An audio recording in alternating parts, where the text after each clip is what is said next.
വിഷയം PM ശ്രീ തന്നെ.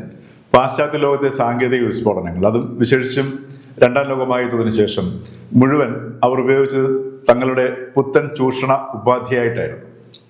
അതിലൂടെ ലോകത്തെ മുഴുവൻ തങ്ങളുടെ ഉൽപ്പന്നങ്ങളായ ആയുധം, വിത്ത്, കീടനാശിനി, മരുന്ന് എന്നിവയുടെ വിപണിയാക്കി പുത്തൻ വികസന മോഡൽ ഉണ്ടാക്കി. അതിൻ്റെ സന്തതിയാണ് നമ്മുടെ കേരള മോഡൽ വികസനവും.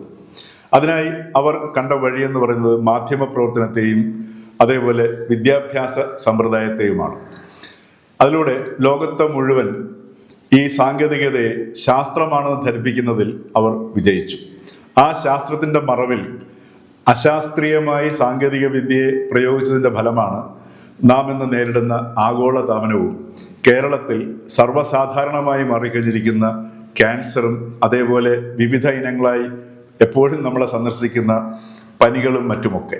ആ പാശ്ചാത്യ സമീപന രീതിയെ തിരുത്തി ദിശ തിരിച്ചുവിടുക എന്നുള്ളതാണ് ഈ NEP-യിലൂടെയും PM-ശ്രീയിലൂടെയും ഉദ്ദേശിക്കുന്നത്. അതാകട്ടെ ഓരോ പ്രാദേശിക സമൂഹത്തിനും ചേരുന്ന രീതിയിൽ പുത്തൻ അല്ലെങ്കിൽ നൂതന സാങ്കേതിക വിദ്യയെ എങ്ങനെ പ്രയോഗിക്കാം എന്ന രീതിയിൽ പ്രാപ്തമാക്കുന്ന വിധമാണ് NEP-യും PM-ശ്രീയും ഒക്കെ ലക്ഷ്യം വയ്ക്കുന്നത്.